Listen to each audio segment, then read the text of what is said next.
Welcome to Customer Love Stories, a podcast where we investigate why certain brands are loved or not loved by their customers. I'm your host, Robi Ganguly, CEO and co-founder of Apptentive.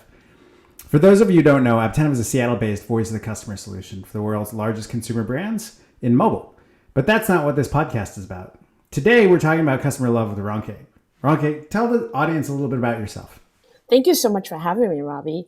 Hi, everyone. I'm Ronke Majekodunmi, a former senior product manager at PayPal. At PayPal, I helped build tools and features to help large enterprise merchants manage and grow their business. Awesome. Well, we're really excited to have you here. Thank you for joining us. And let's get started. The way we always like to start this podcast is, who or what are you a fan of? The Starbucks app, the Starbucks organization as a whole. That's okay. That's amazing. We are huge fans. We've known that team for a long time. What about it? Why are you a fan? So Starbucks to me has been intertwined into big moments of my life. When I travel, I look for Starbucks. So to give you an example, I went to London for the first time in my life in 2015. When I got to London, I took the train and everything, got to my hotel. The first thing I noticed was a Starbucks store. It was directly across from my hotel, right? And it just made me smile because I'm like, it's familiarity, right? Something that was familiar to me. And then as I went sightseeing around my hotel, there was also another Starbucks to the right of my hotel. So I was like, okay, cool. I have two. But it was that familiarity because as soon as I checked into the hotel, freshened up and everything, the first place I went was Starbucks.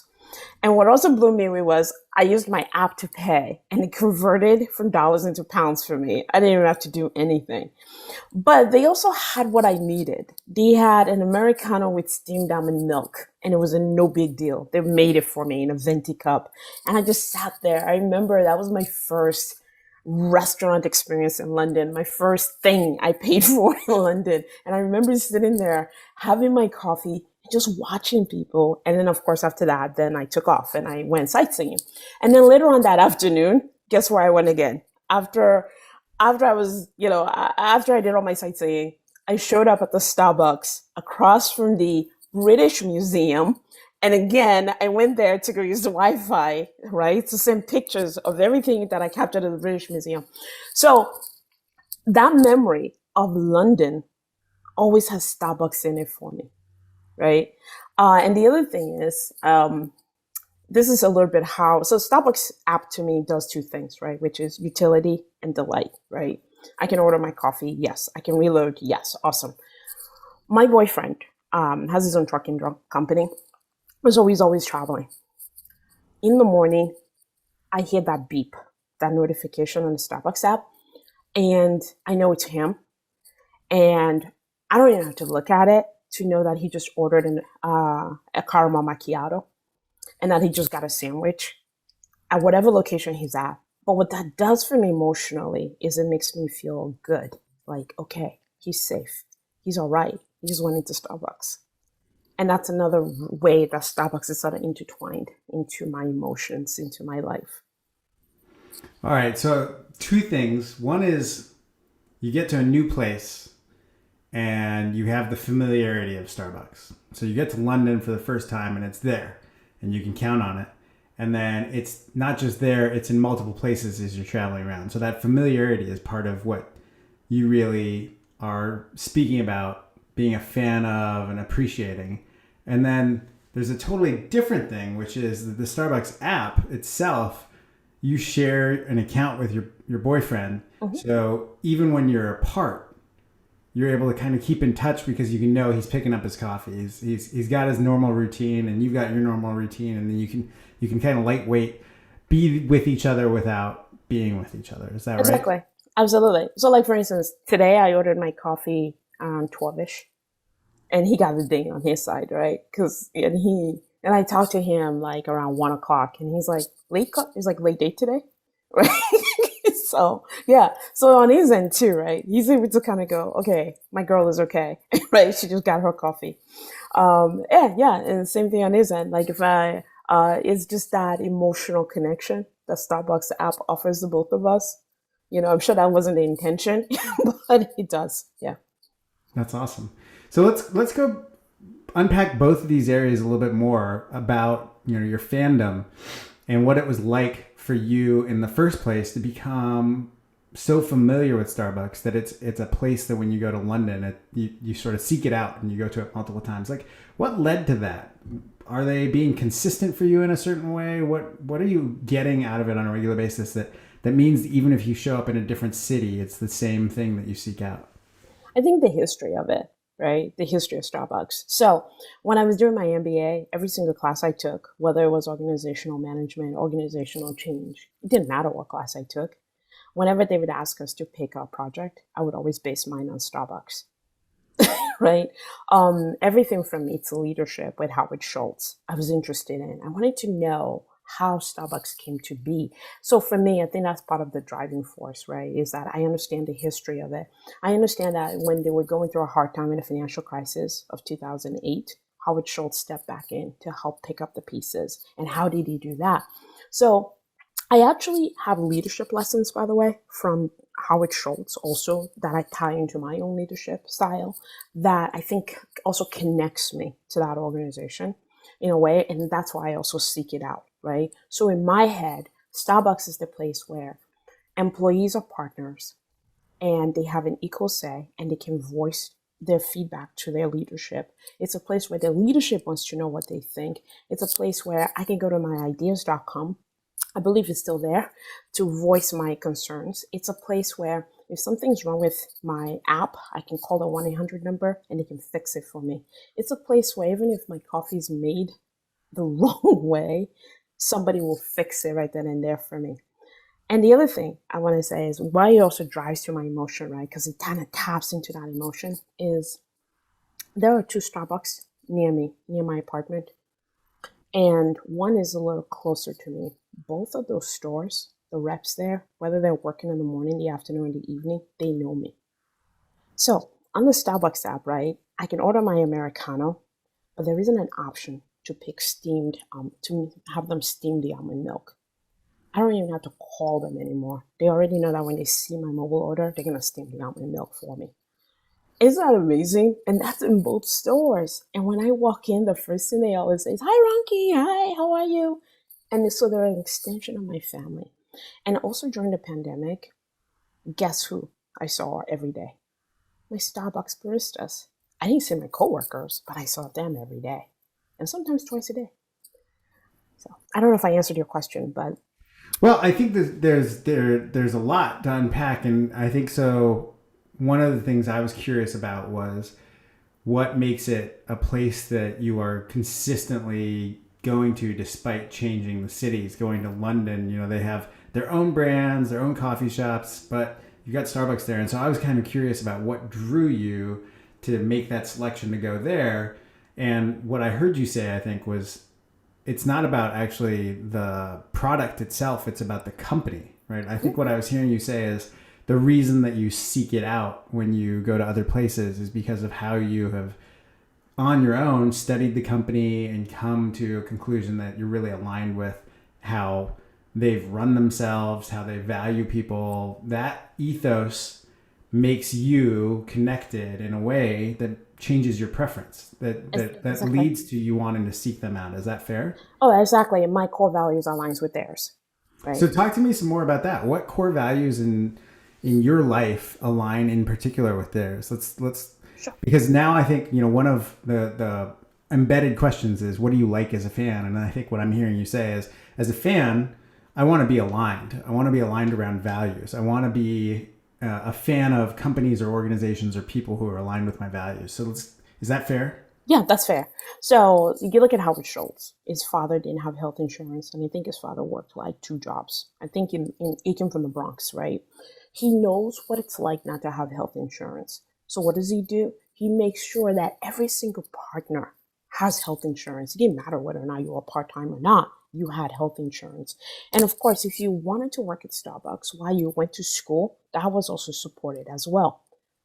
Hands down, I'm an immigrant. Whew, that's like my wheelhouse, right? Because as an immigrant, right, what do? You work the jobs that no one wants to take, but you don't have health insurance, right? And so in my community, we call it the Trinity: high blood pressure, hypertension, diabetes, right? I'm sorry, heart failure. Yeah, heart failure, diabetes, and high blood pressure. So because we don't have health insurance, right? And so that really touched me, that he understood the impact of health insurance, right? That's one way of aligning. Second thing is hearing the voice of the people you work with. Harvard Schultz's leadership style is transformational.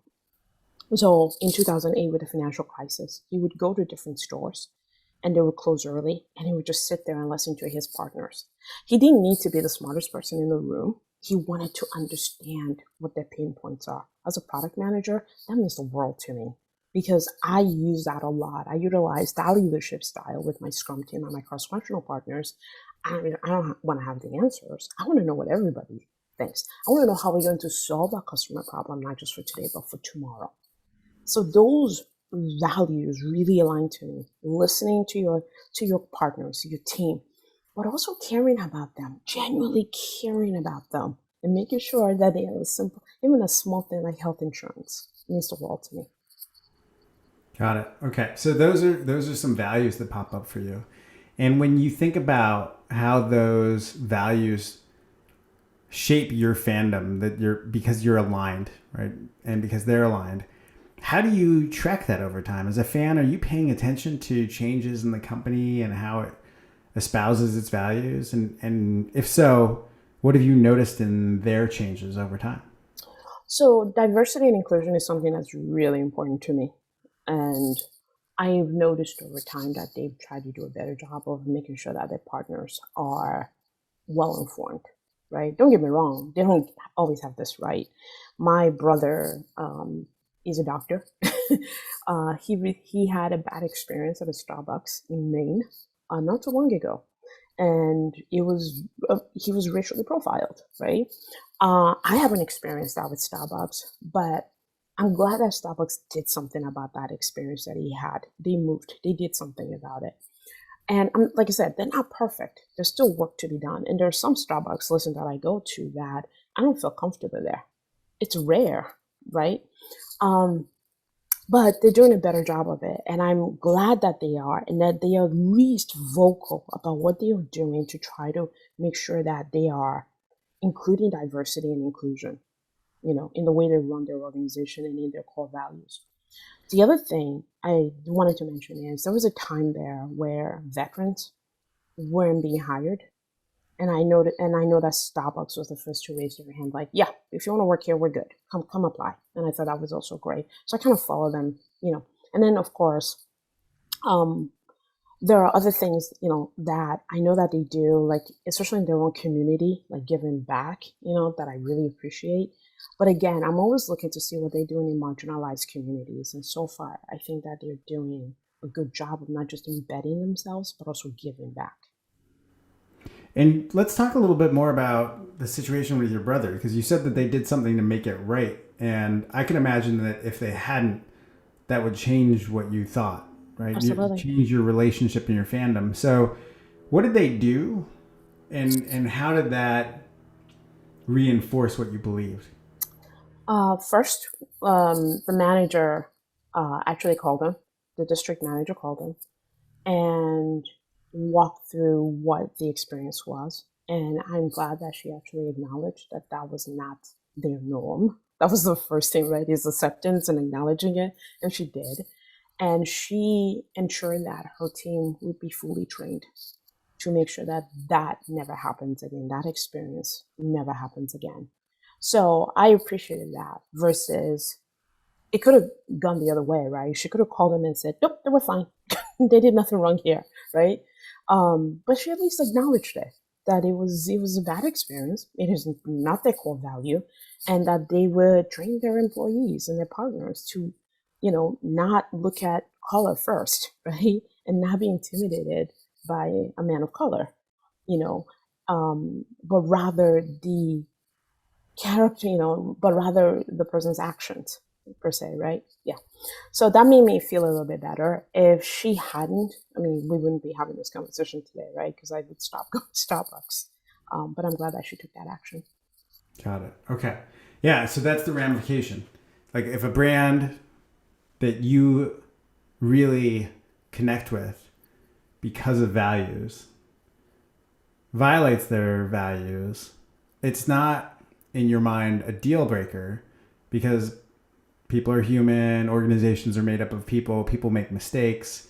It's the deal breaker would have been if the organization, when it heard that they made a mistake, didn't acknowledge it, right? The path that you're describing is, I think, one of they had an opportunity to rectify it, acknowledge it, and be more consistent. And because they did, your faith didn't feel misplaced. Is that correct? Yes. And also, I mean, I don't know if you remember, there was a situation, I want to say around 2020, where I think 3 African American men tried to use the bathroom at a Starbucks in Philadelphia. And then the manager told them to leave. The COO was a woman of color of Starbucks there. And I watched to see how they were going to handle that situation, right? I'm still a fan of Starbucks. I'm still drinking there. But I wanted to know how they were going to handle that, right? Were they just going to stand their ground and say, nope, nothing was wrong here. The manager was correct. But no, I thought they handled it appropriately.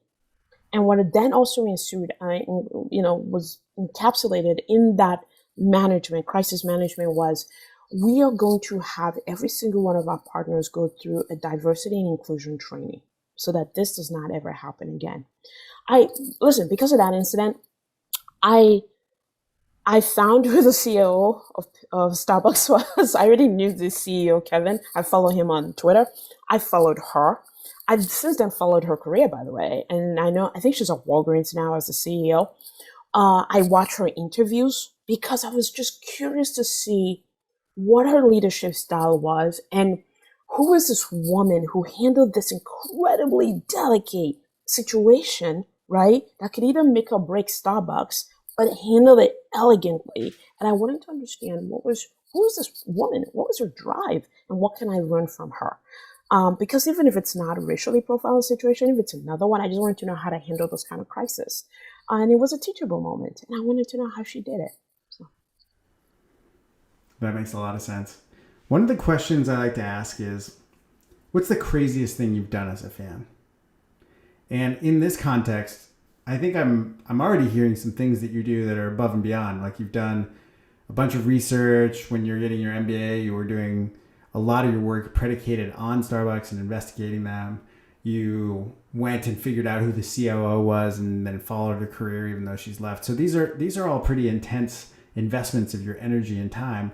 But are there any things we're missing that you kind of would indicate the craziest thing you've done as a fan of Starbucks? So I don't know if this was quite the craziest thing, but I had an ethics class. And every week we had a case study. And guess what I based it on? Starbucks. And I would go Google their lawsuits that they had. And I would try to understand why they were filing the lawsuit and how the judgment turned out. So there was, like an example, at that time I was living in Chicago. There was one where a store named their store Starbucks, right? And of course, when they were sent a cease and desist letter, and why they were doing that, the importance of their image. It's a lesson for me, and the reason the reason why I gravitate towards that stuff is because at that time I wasn't thinking about a Ronke brand, right? I wasn't thinking there was going to be a brand Ronke, a website where I had podcasts and I had blogs and stuff. But I wanted to understand, how do you solidify your brand and how do you protect your brand, through intellectual property, through, trade secrets and so forth. I probably said that was one of the craziest because I actually did. I looked at every single case that I could find, what the judgment was and why Starbucks was going after whoever. There was one case, I think there was a Starbucks employee that left. He was in upper leadership. He left and went to Dunkin' Donuts. That was an NDA violation there. So it was just, I want to say that's probably the craziest thing, is to understand the lawsuits and why. That makes sense. And then you brought up the app through the lens of you use it to keep in touch with your boyfriend when he's traveling, and you use it to order ahead. And then I think you even mentioned, but you like to have your almond milk steamed, and that's not really in the app a possibility, but the team at the store, when they see your order, they know that's how you're going to want it, so they can customize it that way. Like, tell me more about your usage of the app. Kind of pivoting around this point of it helps you do a bunch of things, but it's still an entry point into you going into the store. Right. So imagine if I had a 9 a.m. meeting and I was up at 8. By 8:30, I will be ordering from the app. I order ahead. I love that feature. I order ahead because I know that if I order ahead, it will be there waiting for me. The Starbucks, one of the closest one near me, is literally 5 minutes away. So 8:30, order, get into the car, get there by 8:37-ish, by the time I pull the car out of the garage and all that good stuff. By the way, I have to take the elevator down. So that's what, 2 minutes? Then I have to get into the garage, start the car, get the car out of the garage. What, another 2 minutes? Give or take. By the way, I time myself. This is so sad, right? And then I go 5 minutes to get to the Starbucks. And then, close it, get out of the car, go in. It's already on a tray. It already has a stopper. That's the other thing. They know me so well. It has a stopper. It's already in a tray. They hand it to me. Hi, Ronke. By the way, when I walked in, hi, Ronke, how are you? Your coffee's ready.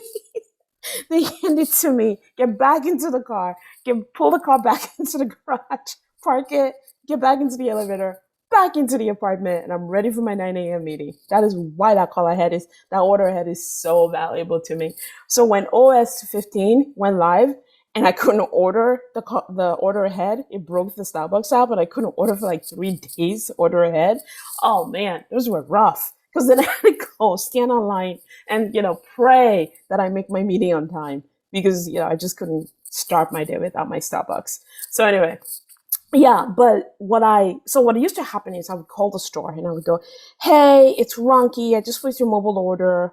Can you please steam the almond milk? I did that like maybe 5 times. And then the store manager said to me, no need to call. We got you. And that was it. I've never called ever since. Same thing with the second one that I go to. Same things.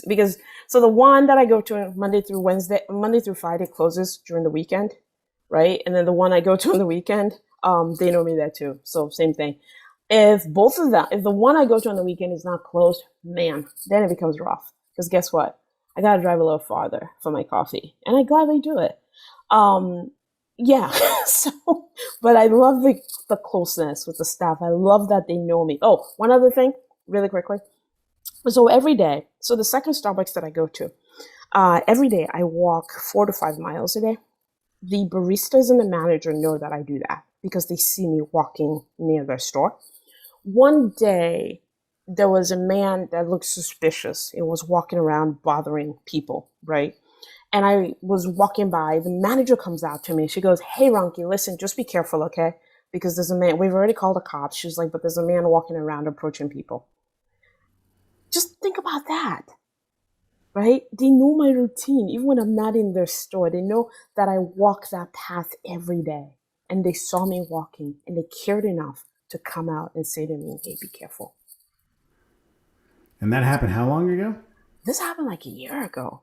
Okay. That is so nice of them. And that's above and beyond, right? So, yeah. I think that's pretty extraordinary. Now, you've got those 2 that are near you, and they know you well enough to steam your almond milk. What do you do when you go to a new store and they don't know that? Oh, I just go and I stand in line and I order it.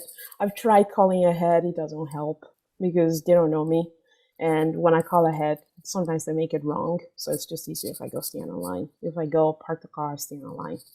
So you really only are able to use the order ahead in 2 stores that know you because part of the experience is not covered by the app. And so you've built relationship and rapport with 2 stores that allows you to get that last mile of customization done, but not anywhere else. And so then that changes your profile of how you think about them. So when you're in London, obviously you didn't order ahead, right? Mm-hmm. Nope. I showed up in the store and stand online, and then I explain it.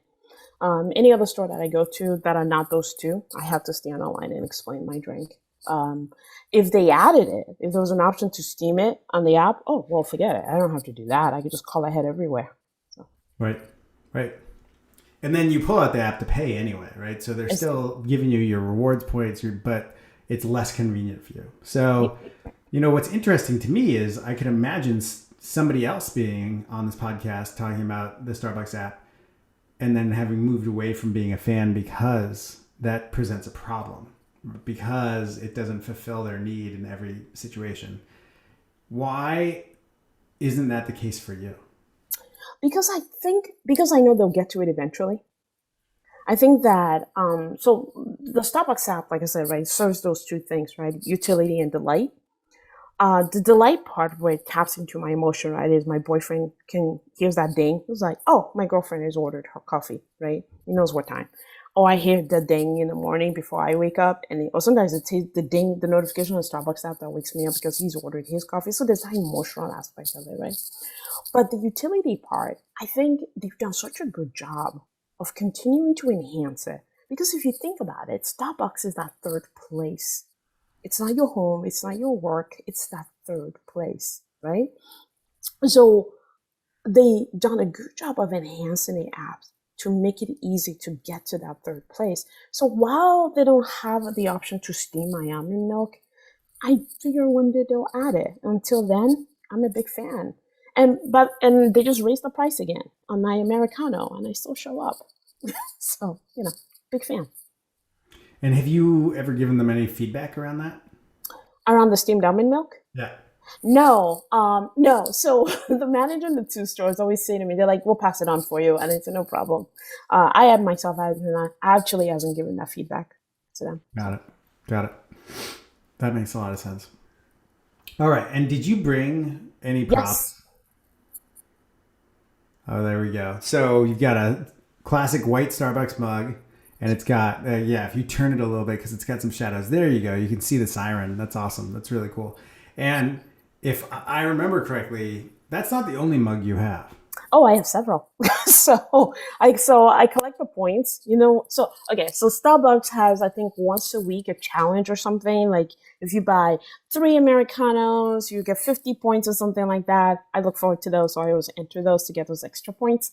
So like this week, I think I got like 80 extra points. But anyway, so I collect the points, right? And once I get to I think the most I've gotten to is like 2,000. And then I go into the stores and I try to find mugs that I don't have. And then I buy 2, one for me, one for my boyfriend.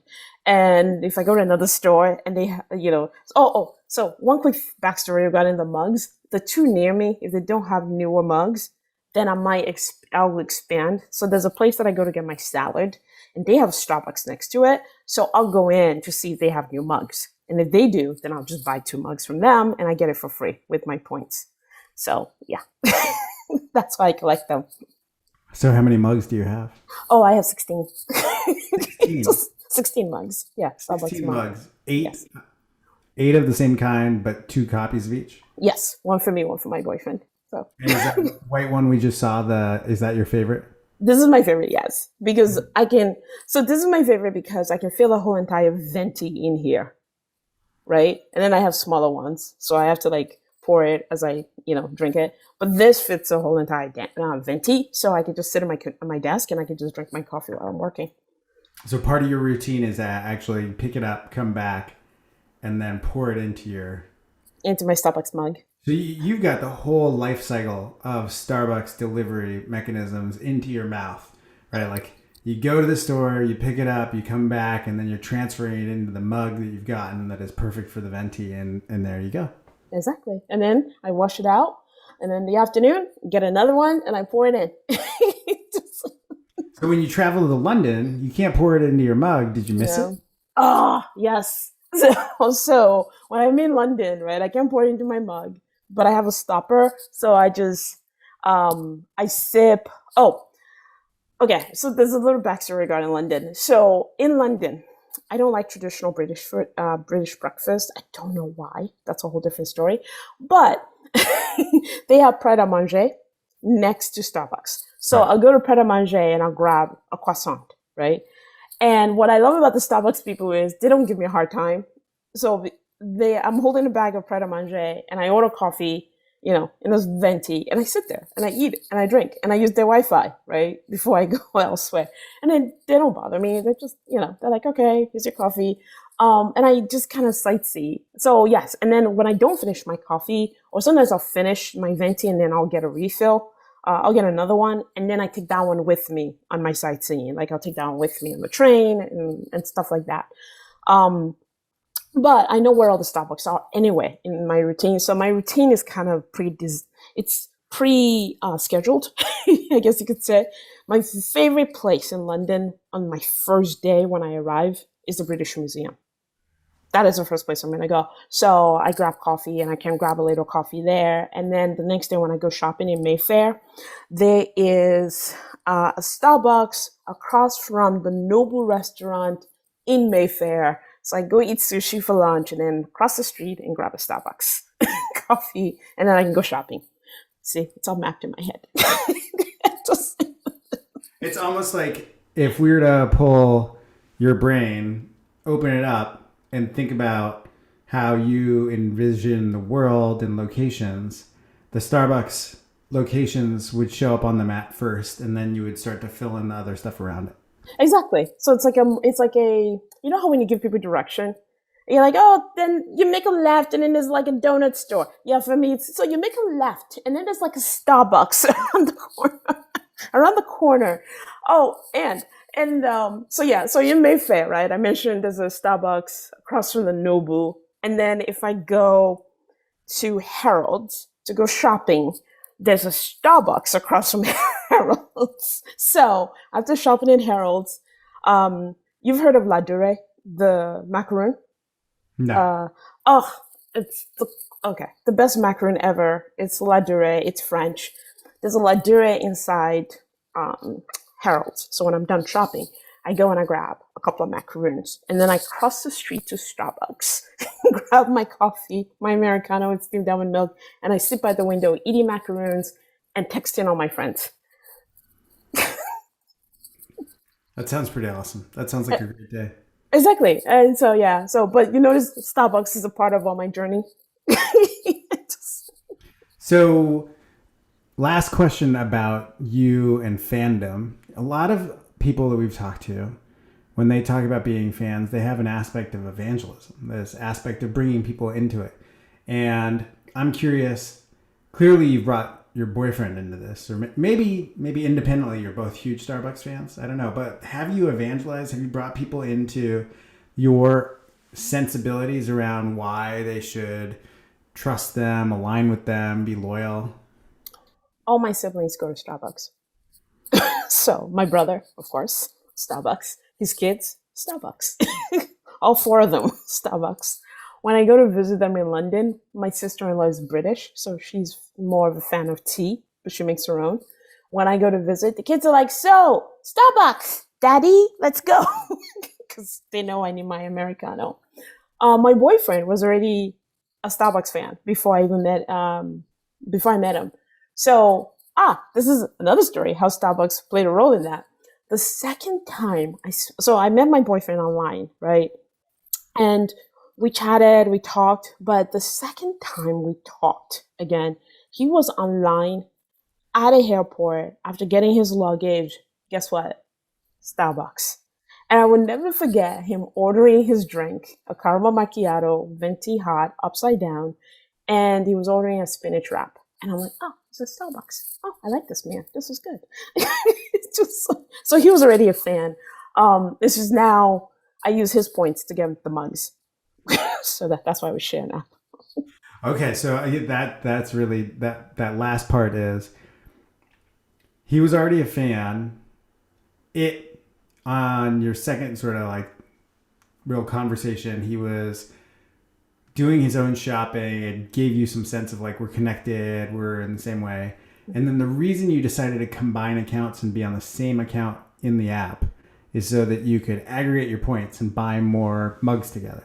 Yes, and also he didn't have an app. He didn't have an app. He didn't have points. He didn't have a card. He would just go and spend cash. And then when I moved here to be with him in California and San Jose, I'm like, yeah, okay, we're gonna fix that. There's a tons of points, that we're not earning. Here's a card. Here's the app. So that's why it's that way. Ah, okay. So you converted him to be an app customer and said, but don't sign up for yourself. Sign up under mine so that we have them consolidated. Exactly.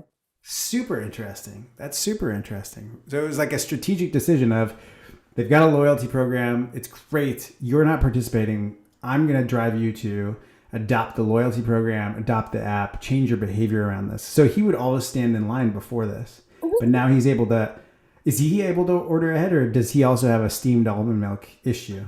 No, he's able to order ahead. So Okay. he can just order ahead and pick it up. Okay. So when he's driving, by the way, he can't order ahead because you never know what he feels there'll be a Starbucks on his way, right? Or at a truck stop. So he, by the way, also knows how many Starbucks are at what truck stops, by the way. He knows. So like he'll say to me, oh, I think that's New Mexico on 40 or something. There's a Starbucks. And I'm like, okay, sure. Let's go with that. But funny thing, when I book him in a hotel, because I book all his hotels, like if he, like today, for instance, he's like, listen, I'm going to reset in Memphis. And I said, okay. So I booked this hotel. I booked it at a Hyatt. Do you know why? Because Starbucks is embedded in Hyatt? Sometimes it is. Exactly. Sometimes it is. So sometimes the hotels, like a Marriott, there's a Starbucks embedded there. I will book him at a hotel that has a Starbucks embedded because then he can just get his coffee in the morning and go. Okay. All right. So this is great because I didn't see this before, but now I see more of what's happening is that there's this aspect of like you're driving adoption of the digital program, right? The app and the loyalty program with your boyfriend so you can get the points, those benefits accrue. Starbucks probably doesn't really see it. From their end, they see there's one account, it's yours. They don't necessarily know or understand. There's actually two people using that account. They're in different places. But then what's happening also above that at another level is as you think about travel and where he stays, you're thinking about the companies Starbucks has chosen to partner with to have, because effectively I think these stores are not really owned and operated by Starbucks. They're like franchised out, right? Those are kind of partner stores. And so then those partner stores are driving your decision about where to put him up, like which hotels. Because then hey, when he wakes up in the morning, it's going to be convenient and he can just get on the road from there. Yeah, so sometimes, it's not the first thing on my mind when I'm booking his hotel. Does that make sense? But it's a factor. If it's like, oh, I'm Marriott, I might look on the website and go, oh, do they have a Starbucks there?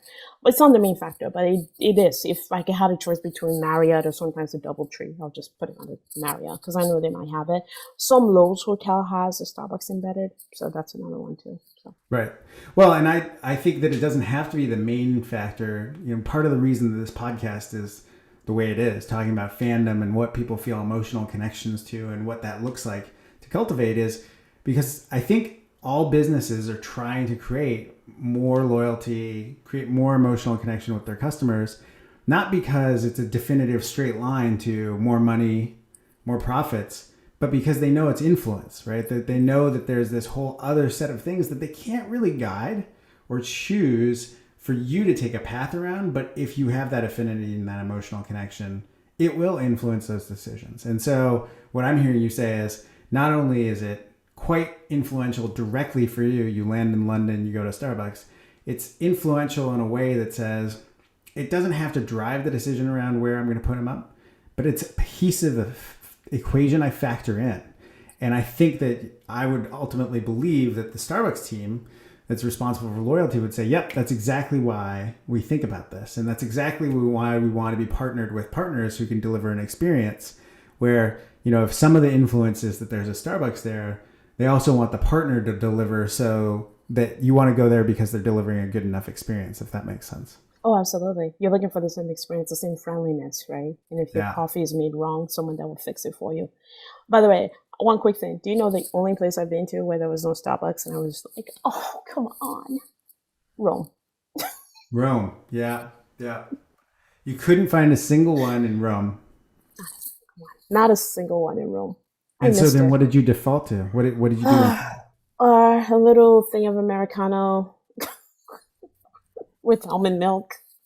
It was a little cup. And my friends would warn me and go, you understand that's really strong, right? I'm like, yeah, I understand. But it wasn't the same, right? So that was one thing. And I was in Rome for 5 days and I'm like, oh, come on. Just like, so. So does that mean you're never going back to Rome?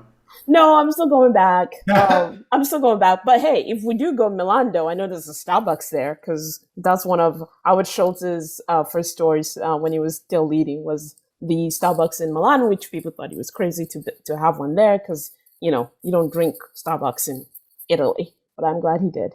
So Yeah, right. Well, okay, so that's you as a fan around Starbucks. I think I heard several things. I heard first and foremost that when you think about your fandom and the emotional connection you have with them, and it's about alignment with values. And the deeper you got into researching and knowing more about them because of your intrigue around their values, the more you connected. But those values have been tested. They've made mistakes along the way, and they've taken that opportunity multiple times to reiterate their values, to show up for you in the way that allows you to say, yep, this is still the organization that I'm proud to be associated with. It's an organization I'm proud to give my money to. The second thing around it is it's not just about values, it's about connection with your boyfriend, that there's this on a regular basis way for you and your boyfriend to be connected as he travels around the country driving his truck. You have this connection that it provides for you. So when Starbucks says, hey, we're the third place, for you, they're actually like the fourth place too, right? It's not just the third place. There's this like fourth digital place between you and your boyfriend that it pings in the morning. And then there you are. You're like, I know what he's doing. He's getting his Starbucks. Oh, he's okay. Where is he? New Mexico. You get your Starbucks. He's like, hey, late coffee today. You have that fourth place of connection with them that they've actually created around the digital experience. And then there's the third thing I'm hearing, which is the loyalty program drives behavior for you, right? It drives behavior for you because you use those points to buy the cups. And those cups are important enough to you, and you have 16 of them that you said, hey, let's consolidate. Let's be a part of this together.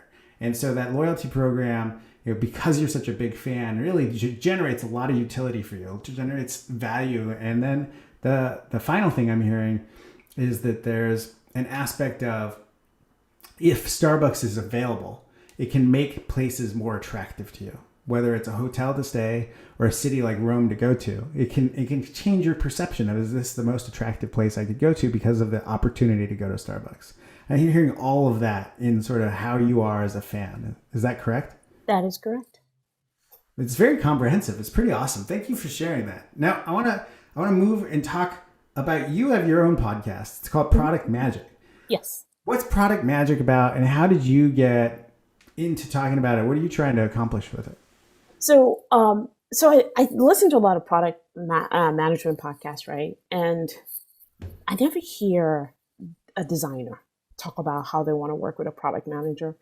I never hear how a content designer wants to work with us, or or an engineer, right? How they want to be brought into the conversation. So my podcast is dedicated to that, right? To, interviewing my colleagues, engineering lead, Andrea, like talk about how she wants to share my product vision and understand what's driving the decision of product, right? To change roadmaps. Andrea, when I was working at PayPal, really she was invested in my success, right? So she wanted to make sure that the three in a box worked. So, which is myself, my tech lead, and my engineer. And to make sure we were collaborating, right? So that's honestly the impetus for my podcast is, here's how an engineer wants to work with us. Here is how a designer wants to work with us. Here's how a content designer wants to work with us. Here's how we as product managers can bring them in to understand what is going on, be transparent about the numbers, about the metrics, but share the problem with them as well, right? It's not just our problem, it's our problem. And that when we do that, we collaborate better. And therefore we can build the best products. And so when you think about what you're learning as you're talking about it, how do you cultivate magic? So the way I've cultivated magic is from the get-go, I bring in my engineering lead and my tech lead on the problem. And I mean, don't get me wrong, we may have disagreements as to what minimum lovable is, but bring them in on the problem so that we're all on the same page. And to do that, the first thing is making sure that we all align on the core values of our organization. The reason why we get up every single day to work there. To me, that's the part, right? If you align on that core value, then, because that's what binds all of us together, then it starts to build the love for our product, right? And so we have all that down, right? Then how we solve that problem, to me, is the magic, right? Because you ever notice, like, when you do discovery, what you thought was the problem is not really the problem or the solution, right? And I call it, that's why I love customers. They're assumption busters. So I love that process. To me, is where that magic is with you, not just you, but your box, trying to figure out, bringing a researcher in and trying to figure out, how do we solve this problem? Not just for today, but for tomorrow, right? Those diverse opinions, to me, is the magic, bringing all those into product. Assumption busters. Yes, they're assumption busters. You think one thing, your customers are thinking something else. I love that. Do you have a story about when your assumptions were busted? Yeah. By customer feedback? Yeah. So I had a situation where I had a really, really big customer who complained, and to their leadership, that we weren't building something. They've been asking for this like over a year or something like that, and we just were giving them the runaround or something, which we weren't. But anyway, but that was their assumption, which makes sense, right?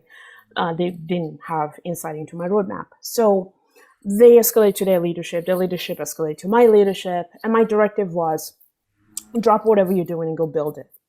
So I said, sure. So this customer, like I said, big customer, they had two customer success people that manage them. They're that big. They have an engagement manager, they have a technical account manager, and they have a salesperson.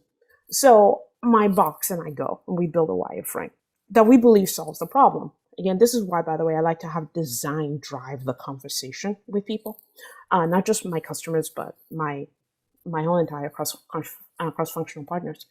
We show this experience to those same folks, to customer service people, customer success, technical account manager, engagement manager, salesperson.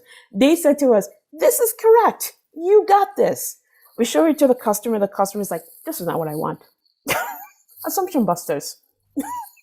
Yep. Well, exactly. So what I always tell my students and my colleagues and the men and women I mentor is what customers say and do are two completely different things. And it is up to you to understand. You almost have to tap into your behavioral scientist to try to figure out every ounce, everything they click on. Why did they click on it? What other tools are they using to really understand their behavior? And one of the things that you talk about is leading with empathy and using that to make decisions. And I think empathy comes to mind when you just said what you said about really trying to understand the difference between what people say and what they do and trying to get into their minds. Can you talk a little bit more about what it's like for you, your process of becoming more empathetic for customers, and what it's like for you to be leading with empathy? Sure. So first thing, I think customers, just like the rest of us, sometimes are not being authentic. They don't bring their authentic self to the table, right? Because they have a job to do. They're trying to get that job done, which makes sense. So I'm going to give you an example of this is a thing, something that actually also changed my perspective a little bit. And I thought I was empathetic. So pandemic happened. Right before the pandemic happened, I helped to build this incredible functionality that we need, right? That helps to basically combine all your accounts globally into one. So I had customers lined up. Pandemic happens, right? Nobody knows what's going on. We're all stuck at home, right? We're all sheltered in place. So imagine me now trying to reach out to 30 merchants and have them go, hey, it's ready. Want to use it? Right. So there was one customer, in the middle of this, I called one customer up and I said, hey, how are you? I just asked her, I'm like, how are you doing? Notice that I asked her how she was doing. I didn't talk about my product.